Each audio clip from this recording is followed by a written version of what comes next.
పరిశుద్ధమైనటువంటి నామములు నా హృదయపూర్వక వందనములు తెలియజేస్తున్నాను. వేకుజామున ఆరాధన కార్యక్రమంలో దేవుని మహాకృపను బట్టి ఈ 2021వ సంవత్సరంలో 17వ దినములకు మనం చేరుకున్నాను. దానికి కేవలము ఆయన మాత్రమే కారణమని ఆయన స్తుతిద్దాం.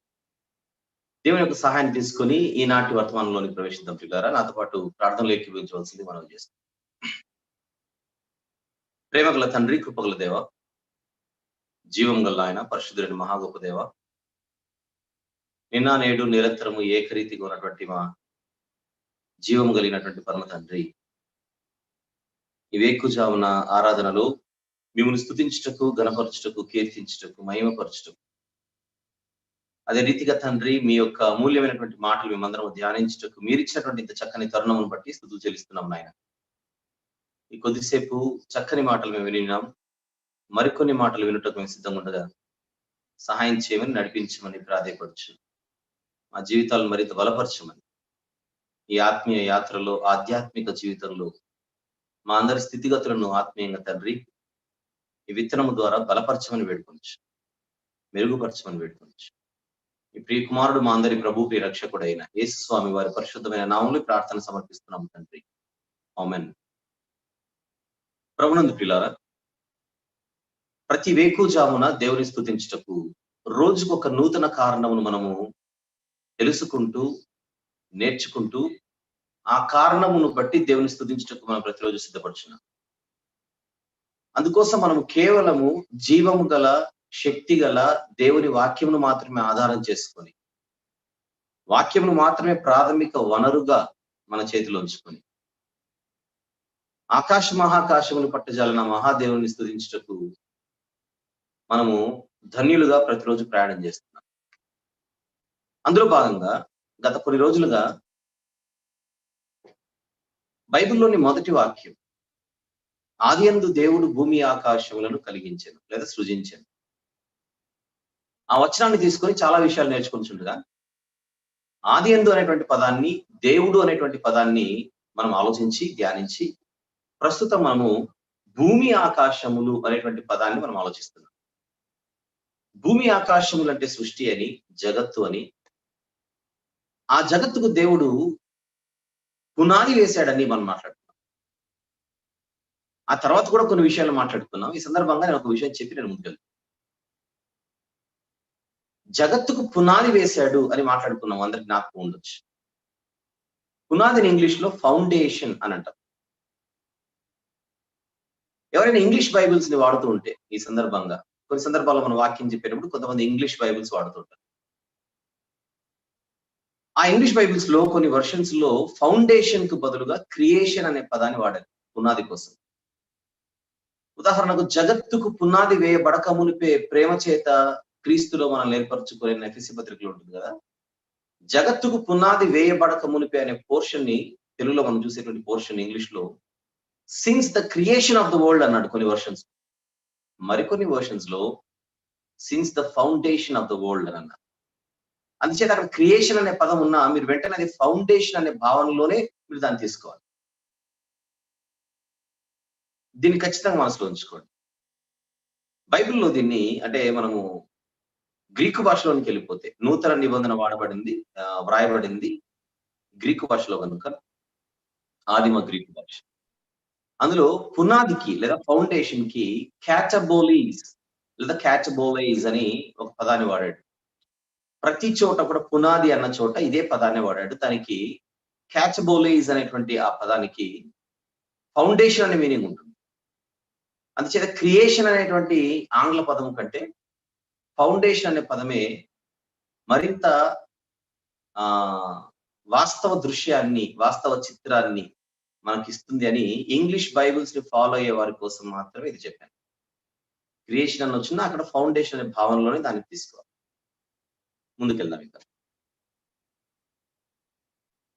ఆదియందు దేవుడు భూమి ఆకాశములను సృజించాడు. భూమి ఆకాశములు అంటే సృష్టి, జగత్తు. ఆ జగత్తుకు దేవుడు పునాది వేశాడు. ఆయన కేవలం సృష్టికర్త మాత్రమే కాదు, ఆయన నిర్మాణకుడు అని దేవుని స్తుతించాడు. అయితే తర్వాత ఈ సృష్టి యొక్క పునాదులన్నీ కూడా మనం నివసించే భూమి మీద ఉన్నాయని విని నిజంగా ఆశ్చర్యపోయాము. అందుని బట్టి దేవుని స్తుతించాం. అలా మనం మాట్లాడుకుంటూ మనం ముందుకెళ్ళినప్పుడు బైబిల్‌లో ఇంకా చాలా సంగతులు మన కంటికి కనపడతాయి. దేవుడు దేనిని కలిగించినా కూడా దానికి ఒక చక్కని ఒక పునాదిని వేసుకుంటూ వెళ్ళిపోతున్నారాయన. పునాది స్థిరత్వానికి సూచన. దయచేసి గమనిద్దాం ఈరోజు. పునాది అనేది స్థిరత్వానికి సూచన.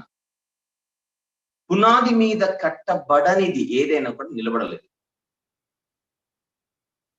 అందుకే దేవుడు మన కోసం సృజించినటువంటి సృష్టిని అది ఒక స్థిరత్వం కలిగినటువంటి దానిగా ఆయన అదే నేను చూశాను కదా, భూమి ఎన్నటికి కదలకూడనట్లు, తన కక్షలో నుంచి బయటికి వెళ్ళకూడనట్లు దానిని దేవుడు పునాదుల మీద స్థిరపరిచాడు. ఆ పునాదిని వేసే రోజున, మూలరాతిని వేసే రోజున ఆనందకరమైనటువంటి ఒక గొప్ప వాతావరణం అక్కడ దేవదూతల ద్వారా, దేవదూతల మధ్య దేవుని సన్నిధిలో ఉన్నట్టుగా కూడా నిన్న వేకువజామున చూసి. ఈ రోజు ఇంకొంచెం మనం ప్రయాణం చేయగలిగితే ఇదే కోణంలో 18వ కీర్తన 7వ వచనంలో మరొక మాట కనపడుతుంది. వాటికి కూడా పునాదులు ఉన్నాయి అన్న సంగతిని దేవుడు తన భక్తుని ద్వారా వ్రాయించాడు, లేదా తెలియపరిచాడు. ఆ భక్తుడు దేవుని కీర్తిస్తాడు. 18వ కీర్తన 7వ వచనం దయచేసి ఎవరైనా చదువుతున్నారు ఎవరైనా? అప్పుడు భూమి అప్పుడు భూమి అదిరెను, కంపించి అదిరెను, ఉమ్, పర్వతముల పర్వతముల పునాదులు వణికెను, ఆయన కోపింపగా అవి కంపించెను. చాలు. పర్వతముల పునాదులు అన్నాడు చూడండి అక్కడ. జగత్తుకు పునాది మొన్నటి మాట, భూమికి పునాది నిన్నటి మాట. ఈరోజు పర్వతముల పునాదులు. పర్వతాలకు కూడా పునాదులా? అవును. ఎంత చక్కని గొప్పదైనటువంటి మాటలు మనం చూస్తున్నాం. మర్చిపోకండి, ఇవన్నీ కూడా మాట్లాడింది దేవుని జ్ఞానము కలిగినటువంటి భక్తులు. లోక జ్ఞానాన్ని మాత్రం సంపాదించి కాలరెగరేసినటువంటి వాళ్ళు కాదు. దేవుని జ్ఞానం, ఆత్మ జ్ఞానం. ఎంత లోతైన సంగతులు వీళ్ళు మాట్లాడుతున్నారు. అలాంటి విషయాలు ఏ శాస్త్ర సాంకేతిక పరిజ్ఞానాన్ని గాని, పరికరాలను గాని వాడకుండానే చెప్పినటువంటి భక్తుల వెనకలో ఉన్నది సాక్షాత్తు దేవుడే అనేటువంటి విషయం ఇంతకంటే మనకి ఏం కావాలి? పర్వతముల పునాదులు, పర్వతాలకు కూడా పునాదులు. సరే, ఈ సందర్భంగా మనము దేవుని యొక్క పనితీరును మనము ఆలోచిద్దాం. ఆయన ప్రతిదీ కూడా దానిని ఒక చక్కనైనటువంటి పద్ధతిలో స్థిరపరుస్తూ, నిలబెడుచు ఆయన దాన్ని కట్టుచున్నాడు. ఇదంతా బాగానే ఉంది. ఇలా నేను బైబిల్ చదివేటప్పుడు ఒక ఆసక్తికరమైనటువంటి సంగతి బైబిల్లో నేను చూడడం జరిగింది. అది చూసినప్పుడు నిజంగా ఇంకా ఆనందించడానికి అది నాకు కారణమైంది. అదేంటో మనం చూద్దాం కాసేపు. జగత్తుకు పునాది వేసిన దేవుడు, భూమికి పునాది వేసిన దేవుడు, ఈవెన్ పర్వతాలకు కూడా పునాదులు వేసిన దేవుడు వీటన్నిటిని మనకు బహుమానంగా చేతికిచ్చాడు. భూమిని నరులకు ఇచ్చాడని చదువుకున్నాం ఇంతకుముందు. అయితే నరులకు భూమిని ఇచ్చిన దేవుడు ఏ భక్తుల ద్వారా అయితే ఈ వాస్తవాలన్నింటినీ తెలియజేసి, వ్రాయించి, ఈరోజు గ్రంథస్థం చేయించి మన చేతికిచ్చారు, అదే గ్రంథంలో ఈరోజు మనందరి మనోనేత్రం మరింత వెలిగించడానికి ఆయన చెప్పినటువంటి మరొక అద్భుతమైన సంగతి హెబ్రీ పత్రికలో కనబడుతుంది. తీద్దాం. 13వ అధ్యాయం. హెబ్రీలకు రాసిన పత్రిక 13వ అధ్యాయం. దయచేసి ఎవరైనా 14వ వచనాన్ని చదవగలరా? 14. విలువరమైన పట్టణము మనకిక్కడ లేదు గాని ఉండబోతున్న దాని కోసము ఎదురు చూస్తున్నాము. జాగ్రత్తగా ఆలోచిద్దాం ఈ మాట. అసలు 2-3 రోజులుగా ఎంత చక్కని సృష్టిని దేవుడు చేశాడు. స్థిరము కలిగినటువంటి భూమిని మనకిచ్చాడు. భూమి ఎన్నటికీ కదలకూడనట్లు దానిని పునాదుల మీద స్థిరపరిచినటువంటి దేవుడు మనల్ని స్థిరులుగా ఉంచడం కోసం, ఎటువంటి ఇబ్బంది లేకుండా ఉంచడం కోసం ఒక చక్కనైనటువంటి నిలకడతో కూడుకున్నటువంటి నేలను మనకి ఇచ్చాడు కదా. ఈ సౌర కుటుంబంలో ఒక కక్షలో తిరుగుతున్నటువంటి భూమి, ఇదే సౌర కుటుంబంలో ఉన్నటువంటి మరిన్ని గ్రహాలు ఏవైతే ఉన్నాయో ఆ గ్రహాల దారులలోనికి లేదా గ్రహాల కక్షలలోనికి వెళ్లకుండా ఎంత గొప్పగా దేవుడు దీనిని కలుగజేశాడని మనం ఆనందించుండగా, అదే పరమదేవుడు మన తండ్రి మరొక వాస్తవాన్ని ఈరోజు మనకు నేర్పిస్తున్నాడు. ఈ జగత్తుకు పునాదులు ఉండొచ్చున ఆయన, ఆ జగత్తులో ఈ భూమి కీలకమైంది అయితే, కేంద్ర స్థానం అయితే, ఆ భూమికి కూడా పునాదులు ఉండొచ్చు గాక, కానీ ఈ భూమి మీద మాత్రం మీకు ఏది కూడా నిలువరమైన పట్టణం ఏది లేదు. పునాదులు కలిగినదే. పునాదులు కలిగినటువంటి భూమి మీద మనం బ్రతుకుచున్న వారమే. కానీ మనకు నిలువరమైనటువంటి పట్టణం ఈ భూమి మీద లేదు. అంటే ఇది శాశ్వత లోకం కాదు నీకు అని ఈ సృష్టిని కలుగజేసిన సృష్టికర్త మనల్ని ప్రేమించి తెలియజేస్తున్నటువంటి మాట. ఆహా, ఎంత మంచి లోకాన్ని మనకి ఇచ్చాడు దేవుడు. అందుని బట్టి దేవునికి స్తోత్రం. చక్కని గాలి, చక్కని నీరు, చక్కని ఆహారం, ఒక అందమైన జీవితం. అసలు ఈ బతుకును విడిచిపెట్టి వెళ్ళిపోవాలన్నటువంటి ఆశ కానీ ఆలోచన కానీ మనకి ఎప్పుడు రాదు. ఉండిపోవాలనుకుంటుంటాం. ఎన్నో అనుబంధాలు, ఎన్నో బాంధవ్యాలు, సంబంధాలను కలుపుకుంటూ ఈ జీవితం కొనసాగుతుంది. ఎవరు కూడా ఈ లోకాన్ని విడిచిపెట్టి వెళ్ళిపోవాలన్న ఆలోచన అయితే మనకు రాదు. ఎదుటి వారిని ఆశీర్వదించేటప్పుడు కూడా నిండు 100 ఏళ్ళు బతుకమని చెబుతాం. అవసరమైతే సెంచరీ దాటమని కూడా కోరుకుంటాం. కానీ దేవుడు చెబుతున్నాడు, నాయన, ఈ జీవితంలో ఈ భూమి అనేది నీకు శాశ్వతం కాదు. ఇది నీకు శాశ్వతం కాదు.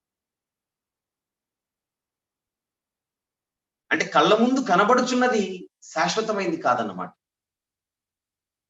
కనబడుచున్న దానిని దృశ్యమైనది అని అంటాం. దృశ్యమైనది నిత్యము కాదన్నమాట. కంటికి కనిపించున్నది నిత్యము కాదన్నమాట. మరి ఏది నిత్యం అని మరలా మనం బైబిల్లోని తొంగి చూస్తే, కొరింథీయులకు రాసిన 2వ పత్రిక, కొరింథీయులకు రాసిన 2వ పత్రిక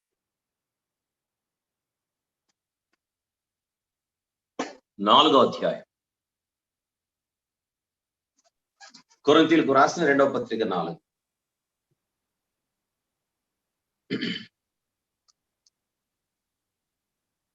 18వ వచనం చూద్దాం. 18వ వచనం నుండి చివరి మాట మాత్రం చూద్దాం. చివరి మాట, ఏలైనగా దృశ్యమైనది అనిత్యములు, అదృశ్యమైనవి నిత్యములు.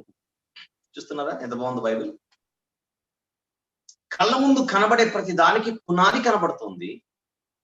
పునాది కలిగేసరికి, పునాది ఉండేసరికి మనం అనుకుంటున్నాం ఎంత స్థిరంగా ఉందా అని మనము ఆనందిస్తుండగా, నీ కళ్ళ ముందు కనిపించే ప్రతిదీ కూడా అనిత్యం అంటున్నాడు. అనిత్యం. ఈరోజు మనకు ఈ భూమి అంటే ఎంత ఇష్టం, ఈ నేల అంటే ఎంత ఇష్టం, ఈ లోకం అంటే ఎంత ఇష్టం, ఇక్కడ ఉండిపోవాలని ఎంత ప్రేమ మనకు, ఆశ మనకు. కళ్ళ ముందు కనిపించేది మొత్తం మనము ఆశిస్తూ బతికేస్తుంటాం. అసలు ఇక్కడ ఉండిపోవాలనేటువంటి ఆలోచనతో మనం బతికేస్తుంటాం. కానీ లోకములో కోటి విద్యలలో ఏ విద్యలో కూడా వ్రాయబడినటువంటి ఏ సిలబస్ లో కానీ, ఏ కరిక్యులంలో కానీ కనిపించిన సంగతిని దేవుడి వేకువజామున మనకు నేర్పిస్తున్నాడు. ఈ సృష్టి నీకు దృశ్యమైనది, కానీ దానికి ఉన్న లక్షణం అది అనిత్యం. అనిత్యం. అదృశ్యమైనదే నిత్యం. ఆ అదృశ్యమైనది ఇంతకేంటి? ఆ అదృశ్యమైనది ఇంతకేంటి అని చూస్తే, మనందరం విశ్వాసులం కదా. కానీ విశ్వాసులకు తండ్రి అయినటువంటి అబ్రహాం గారు తన జీవితంలో, తన జీవితం ద్వారా ఒక చక్కని పాఠాన్ని మనకు నేర్పిస్తున్నాడు. అదేంటో చూద్దాం. అది హెబ్రీ పత్రికలోనే కనపడుతుంది. మరలా హెబ్రీ పత్రికకి వెళ్ళక తప్పదు. హెబ్రీ పత్రిక 11వ అధ్యాయము 10వ వచనం. ఇంతకీ ఏంటి స్క్రీన్ మీద పెట్టారు? Be quick to listen, slow to speak and slow to anger. ఎందుకు పెట్టారో తెలియదు. రైట్, వచ్చేద్దామా? హెబ్రీలకు రాసిన పత్రిక 11వ అధ్యాయము 10వ వచనం దయచేసి. ఏలైనగా దేవుడు శిల్పియు నిర్మాణకుడునై ఉన్నాడో, పునాదులు గల ఆ పట్టణము కొరకు అబ్రహాము ఎదురు చూచుచుండెను. ఇది ఖచ్చితంగా ఈరోజు మనం పట్టుకోవాల్సినటువంటి విషయం. ఏ భూమి గురించి అయితే మనం మాట్లాడుకుంటున్నామో అదే భూమి మీద మనవలే జీవించిన వాడు అబ్రహాం గారు. అబ్రహాము గారికి మనకంటే గొప్ప వాగ్దానాలు ఉన్నాయి తన జీవితంలో.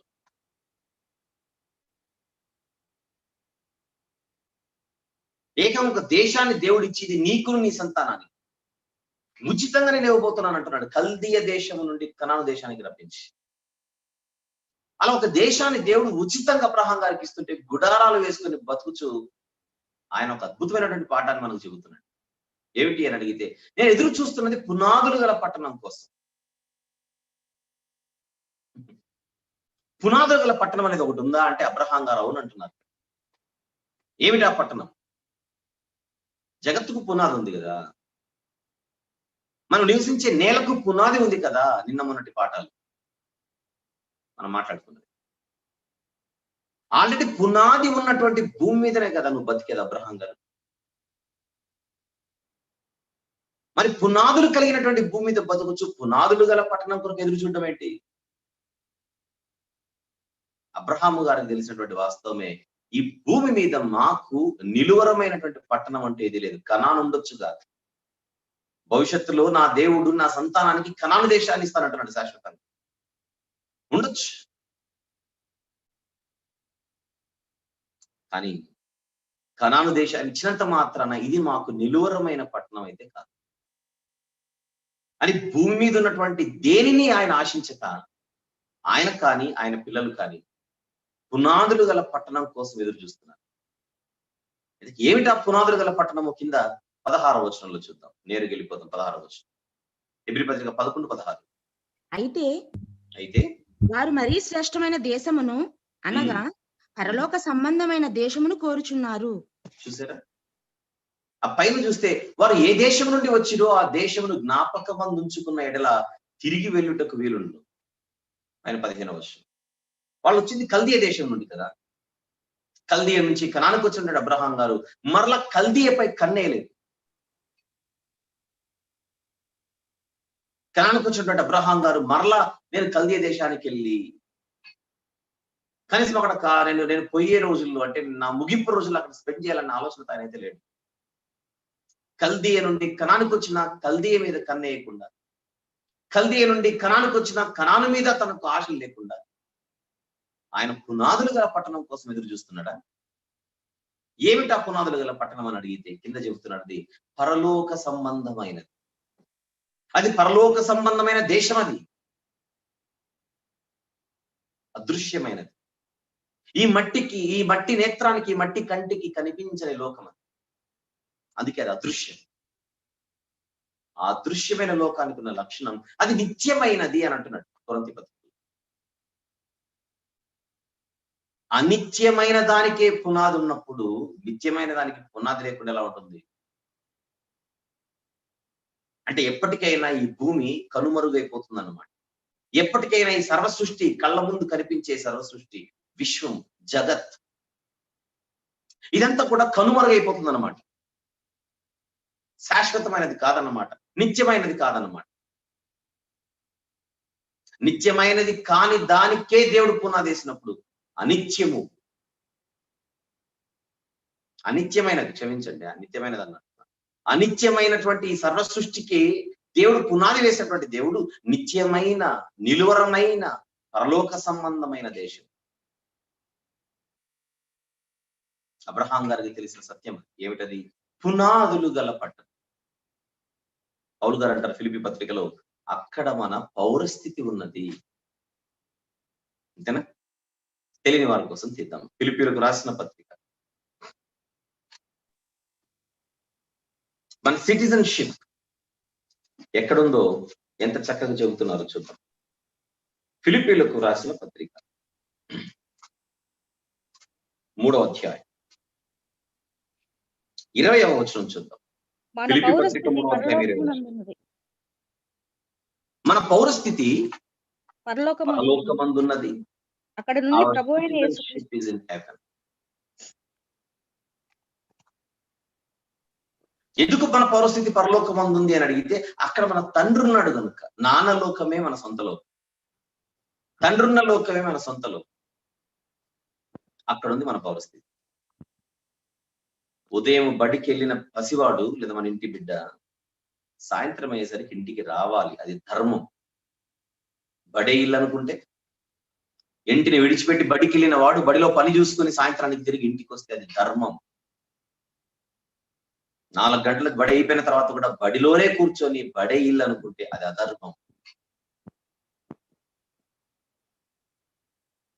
అలాగే కొద్ది రోజుల ఒక ఉద్దేశం కొరకు భూమి మీదకి పంపించినటువంటి దేవుడు, తన ఎదుట మనం పరిశుద్ధులను నిర్దోషులుగా ఉండాలనేటువంటి ఆలోచనతో ఆ చిత్తం మన జీవితాల్లో నెరవేరాలని ఆశించినటువంటి దేవుడు కొద్ది రోజులు జీవితాన్ని మనకి ఇచ్చి, ఈ కొద్ది రోజులు మనం ఉండడానికి ఒక సృష్టిని కలిగించి దానికి పునాది వేసి, భూమిని కలిగించి దానికి పునాది వేసి, పునాది ఉంది అని చెప్పిన దేవుడు, కానీ ఇది నీకు స్థిరమైనది అయితే కాదు నాయన అని చెబుతున్నాడు ఈరోజు. నిలువరమైనది కాదు. ఆ నిలువరమైనటువంటి పట్టణం నీకోసం నేను కలుగు చేశాను రా అంటున్నాడు ఆయన. ఎప్పుడు కలుగు చేశాడు ఇది? ఈ పునాదులు గల పట్టణాన్ని దేవుడు ఎప్పుడు కలుగు చేశాడు?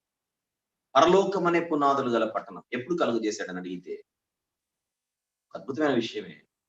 ఆది యందు దేవుడు భూమి ఆకాశములను సృజించని చదువుకుంటున్నాం కదా ఆది కాండంలో. ఆది అంటే కాలం. ఈ భూమి ఆకాశములకు ఆది అది, ఈ సృష్టికి ఆది అది. కానీ ఈ సృష్టికి ఆది అనేటువంటి కాలం ఏదైతే ఉన్నదో, ఆరంభ కాలం, దానికంటే ముందే మనం మాట్లాడుకుంటున్న ఈ పునాదులు గల పట్టణాన్ని దేవుడు సిద్ధపరిచి మన కోసం స్థిరపరిచాడు.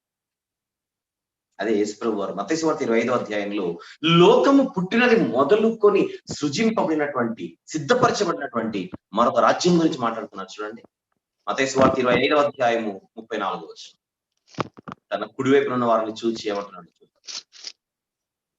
మత్తయి సువార్త 25వ అధ్యాయం 34వ వచనం. అప్పుడు రాజు తన కుడివైపు ఉన్న వారిని చూచి, నా తండ్రి చెంత ఆశీర్వదింపబడిన వారలారా రండి, లోకము పుట్టినది మొదలుకొని మీ కొరకు సిద్ధపరచబడిన రాజ్యమును స్వతంత్రించుకొనుడి. చాలు స్వతంత్రించుకొనుడి. రైట్. లోకము పుట్టినది మొదలుకొని, ఏ లోకం పుట్టినది మొదలుకొని? ఆదియందు దేవుడు భూమి ఆకాశములను సృజించినటువంటి మాటలో మనకు లోకం కనపడుతుంది, భూమి అనేటువంటి లోకం. ఆ లోకము పుట్టినది మొదలుకొని అప్పటికి ఒక రాజ్యం మన కోసం సిద్ధపరచబడిందట. ఆదియందు దేవుడు భూమి ఆకాశం సృజించారంటే దేవుని కార్యాలకు అది ప్రారంభం కాదు. మన కళ్ళ ముందు కనబడుతున్నటువంటి సృష్టి దేవుని కార్యములలో ప్రథమమైనది కాదు. ఇది అప్పటికే దేవుడు చాలా పనులు చేసేసాడు. ఆయన కార్యాలలో ఇది ఎక్కడో కనబడుతుంది. సర్వ సృష్టి మన కళ్ళ ముందు కనబడేది దేవుడు చేసినటువంటి కార్యాలలో ఎక్కడో వేరే ఒక స్థానంలో కనబడుతుంది. ఈ ఆది అనేటువంటి కాలం కంటే ముందే ఒక చరిత్ర ఉంది. ఆ చరిత్రలో దేవుని కార్యాలు కనబడుతున్నాయి. ఆ దేవుని కార్యాలలో ఒక కార్యమే పునాదులు గల పట్టణాన్ని ఆయన సిద్ధపరిచి ఉండడం. ఏమిటా పునాదులు గల పట్టణం అని అడిగితే అది పరలోక సంబంధమైన దేశం అన్నాడు. పరలోక సంబంధమైన దేశం అంటే పరలోకమే. అందుకే మనం పాట పడుతుంది, పరలోకము నా దేశము, పరదేశిని నేనిలా అని పాట పడుతుంది. ఇది మాయలోకం అని పాట పడుతుంటాం. నేను ఒక యాత్రికుడని పాట పాడుతుంటాం. విచిత్రం ఏంటంటే ఇలాంటి పాటలన్నీ ఎవరన్నా పోతే గాని పాడమ్మా. పరలోకము నా దేశము ఎప్పుడు వింటాం ఈ పాట మనం? ఎవరన్నా ఎగరాలి, అప్పుడే మనకు పల్లవి గుర్తొస్తుంది. పరదేశులమో ప్రియులారా పరదేశులము, పురమిది కాదెప్పుడు అని మనం పాట పాడేది ఎప్పుడు? ఎవరన్నా పోవాలి, పోతే గాని ఈ వాస్తవంతో కూడుకున్న పాటలు మనకు గుర్తుకురావు. నిజానికి ఇవి ప్రతిరోజు పాడాలి, ప్రతిరోజు పాడాలి. నన్ను అడిగితే నిద్ర లేచిన వెంటనే పాడాల్సిన పాటలు ఇవి. కానీ మనకు పెద్ద సెంటిమెంట్ కదా. వీటికి మనం పేరు పెట్టుకున్న పేరేంటి? చావు పాటలు, మరణ గీతాలు. అన్ని బాగున్నప్పుడు, అంతా బాగున్నప్పుడు ఇలాంటి పాటలు పాడుకోవాలంటే మన గుండెలు పగులుతాయి. పోనీ ఇంట్లో ఎవరైనా కూడా తెల్లవారే లేచి, ఫర్ ఎగ్జాంపుల్ పరలోకము నా దేశం అని పాట ఎత్తిన, పరదేశంలో ప్రియులారని పాట ఎత్తిన పల్లవైపోయేలోపు పళ్ళురాలం ఎందుకు? శుభమాని ఉదయాన్నే లేస్తే చావు పాటలు ఎందుకు రానంటాం? అట్లేం లేదంటే అని మీరు అంటారా? అలాగైతే ఇక మీదట ఎప్పుడైనా కూడా మన ఇళ్లలో పెళ్లిళ్ళు జరిగినప్పుడు పెళ్లి రోజున స్టేజ్ మీద పాట పాడండి. పెళ్లి రోజున స్టేజ్ మీద పరదేశంలో ప్రియులారని పాట పాడండి. ఎక్కినంతసేపు నిలబెట్టారు మనల్ని స్టేజ్ మీద. ఎప్పుయే కాలం వచ్చిందిరా, ఏం రోగం వచ్చిందిరా నీకు ఈ పాట పాడేవి, శుభమాని పెళ్లి జరుగుతుంది. అసలు ఆ పెళ్లి కొడుకు పెళ్లి కూతురు చెప్పాల్సిందే అది, పరదేశంలో ఆయన భూమి మీద కొట్టుకొని చావకండి. పరలోకమునైనా మన దేశము, మీరు భూమి మీద బతికేది కొద్ది రోజులు మాత్రమే కనుక పరలోకంపై మీరు మనసు పెట్టి దంపతులు ఇద్దరు చక్కగా బతుకొని చెప్పాలి. సాతాను మాయ చేసి పరలోకం అన్నది పునాదులు గల పట్టణం అని, పునాదులు గల పట్టణమే మనకు నిలువరమైన పట్టణం అని, ఆ నిలువరమైనటువంటి పట్టణములోనే మన పౌరస్థితి ఉందని, అక్కడికి వెళ్ళాలని, ఈ రోజు మన కళ్ళ ముందు చూస్తున్నటువంటి ఆదియందు దేవుడు భూమి ఆకాశం సృజించినటువంటి మాటలో కనబడుతున్న సృష్టి దాని తర్వాత వచ్చినదని, ఈ సృష్టికి ముందే దేవుడు కలుగజేసినటువంటి మరొక సృష్టి ఉంది, అది పరలోకం అనే సృష్టి. దేవుడు దేనికి శిల్పియు నిర్మాణకుడునై ఉన్నాడు. దీనికి నిర్మాణకుడు ఆయనే, కానీ దీనికంటే ముందు దానికి నిర్మాణకుడు ఆయన.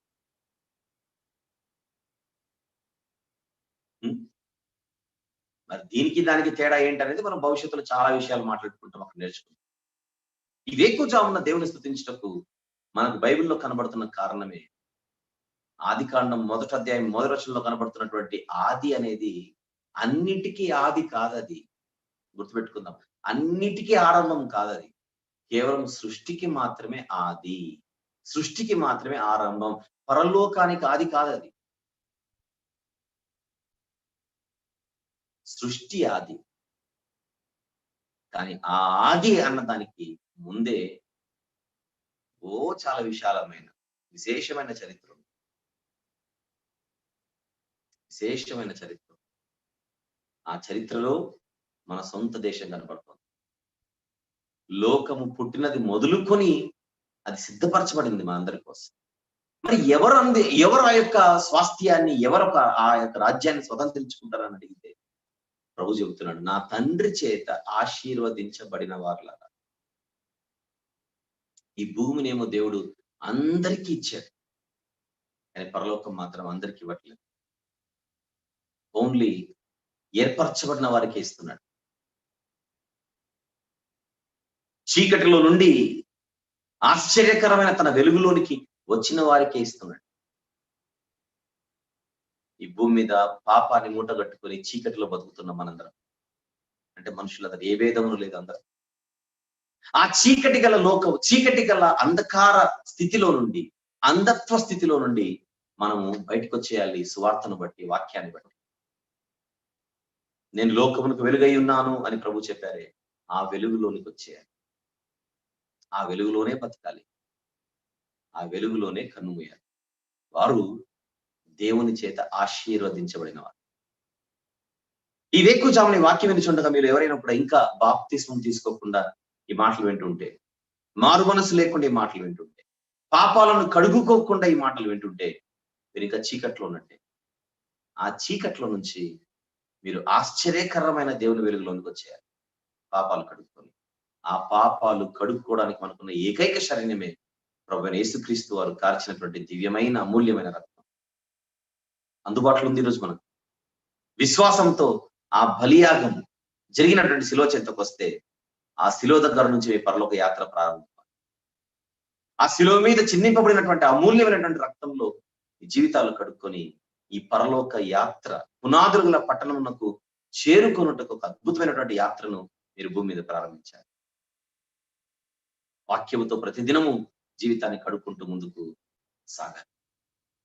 ఇంతకు మునిపే బాప్తిస్మం తీసుకున్న ఎందరైతే ఉన్నారో, మీరు ఆల్రెడీ వెలుగులోనికి వచ్చారు కనుక ప్రస్తుతం వెలుగులో ఉన్నారా, మరలా చీకటిలో కలిసిపోయారో పరిశీలించుకోవాలి. మనము కన్ను మూసే సమయానికి ఒకవేళ కనుక చీకటిలో ఉండి కనుక కన్ను మూస్తే, దేవునికి నచ్చని కార్యాలు, దేవునికి నచ్చని గుణాలు, దేవునికి నచ్చని అలవాట్లు, అలాంటి వాటిలో మునిగి తేలుతూ మనం కన్ను మూస్తే, త్రాగుడని, తిరుగుడని, ఎగురుడని, దుష్టులతో సహవాసం అని, దుష్టులతో సాంగత్యం అని, లోకాశలని, నేత్రాశలని, శరీరాశలని, జీవపు డంబమని, ఇలాంటి వాటన్నిటిలో కనుక మన బతుకు ఒకవేళ ఉండి ఆ క్షణాన మనం కన్ను మూస్తే, చీకటిలోనే బ్రతికి చీకటిలోనే కన్ను మూసిన వాళ్ళం అవుతాం. చీకటిలో కన్ను మూసిన వాళ్ళకి పునాదుల పట్టణం ఇవ్వబడదు. అది కేవలం ఆశీర్వదింపబడిన వారు, అంటే వెలుగులో ఉన్నవారు మాత్రమే సంతరించుకునేటువంటి, పొందుకోబోయేటువంటి ఒక అద్భుతమైనటువంటి స్వాస్థ్యం. రాబోవు లోకం అది, రాబోవు లోకం. హెబ్రీ పత్రిక 2:5 ఉంటుంది, రాబోవు లోకం. తీసి చదవగలరు ఒకసారి ఎవరైనా? ముగిద్దాం. హెబ్రీలకు రాసిన పత్రిక 2వ అధ్యాయం 5వ వచనం దయచేసి ఎవరైనా. హెబ్రీలకు రాసిన పత్రిక 2వ అధ్యాయం 5వ వచనం.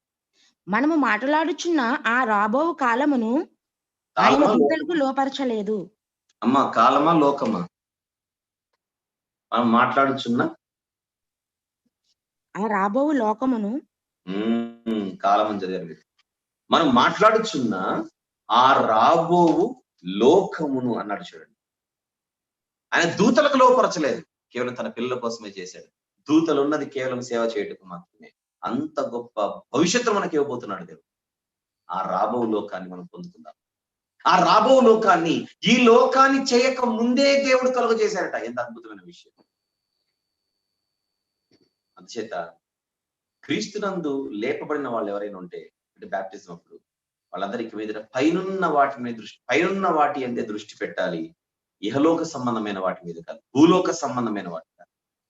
భూ సంబంధమైన వాటి మీద మనసుంచక పైనున్న వాటి మీదనే లక్ష్యం ఉంచి వాక్యాన్ని బట్టి ప్రతిదినం మనము బలపడుచు మనం ముందుకు సాగితే తప్ప ఆ లోకం మనము పొందుకోలేము. అందుకే ప్రతి వేకోజామున ఈ దిన ఆరంభాన్ని మనము ఈ రీతిగా ప్రారంభించుకుంటున్నాం. దేవుని వాక్యము చేత మనం ప్రారంభించుకుంటున్నాం.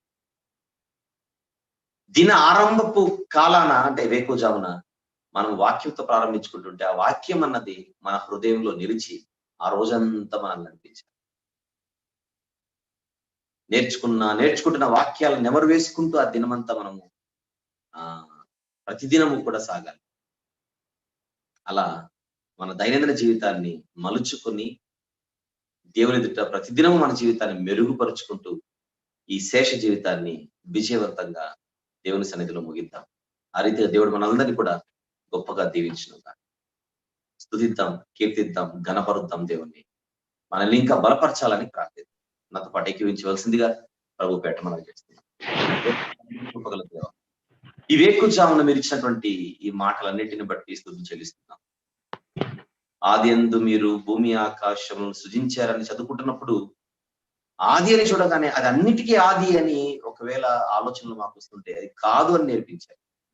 ఆ ఆది అనే కాలానికంటే ముందే ఒక చరిత్ర ఉంది. ఆ చరిత్రలో మీ కార్యాలు కనబడుతున్నాయి. ఆ కార్యాలలో మరొక సృష్టి కనబడుతుంది. ఆ సృష్టి పునాదులు గల పట్టణానికి సంబంధించినది తండ్రి. అది కేవలం మీ పిల్లలమైనటువంటి మా కోసం మాత్రమే మీరు సృష్టించారు, కలుగు చేశారు. కనీసం దేవదూతల కోసం కూడా మీరు కలుగు చేయలేదు. పరిచారం చేయుటకు సేవకులైన ఆత్మలుగా దూతలు ఉన్నారు, కానీ ఆ స్వాస్థ్యానికి వారసులను మాత్రం మేమే అని మీరు సెలవిచ్చారు.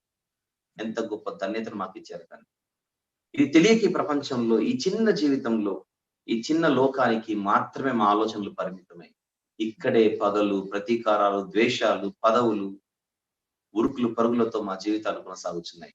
ఇది ఎంత సిగ్గుకరమైనటువంటి పరిస్థితో మీ వాక్యాన్ని బట్టి తండ్రి మాకు అర్థమవుతుంది. అందుచేత భూ సంబంధమైన వాటి మీద మాసించక మేము కేవలం తండ్రి మీరున్నటువంటి ఆ దేశంపై, పునాదులు గల పట్టణంపై అబ్రహాము గారి వలె తండ్రి మా కనుదృష్టి నుంచి విశ్వాసముతో ఈ జీవితాన్ని, మీరు అనుకున్న రీతిలో ఈ జీవితాన్ని ముగించటకు తండ్రి మాకు మీరు వేస్తున్నటువంటి పాటలను బట్టి మిమ్మల్ని మాత్రమే స్తుతిస్తూ మహిమపరుస్తూ, మీ కుమారుని ద్వారా మాకు దయచేసినటువంటి రక్షణను బట్టి మిమ్మల్ని ఘనపరుస్తూ నిలబెట్టుకున్నట్టుకు సహాయం చేయమని ఈ స్తుతి అర్పణ, ఈ విజ్ఞాపన కేవలం యేసుక్రీస్తు ప్రభు వారి పరిశుద్ధమైన నామంలో మీకు మాత్రమే సమర్పిస్తున్నాము తండ్రి. ఆమేన్. ప్రభు పేరట దేవునికి స్తోత్రం. మీ అందరికి వందనాలు. థాంక్యూ.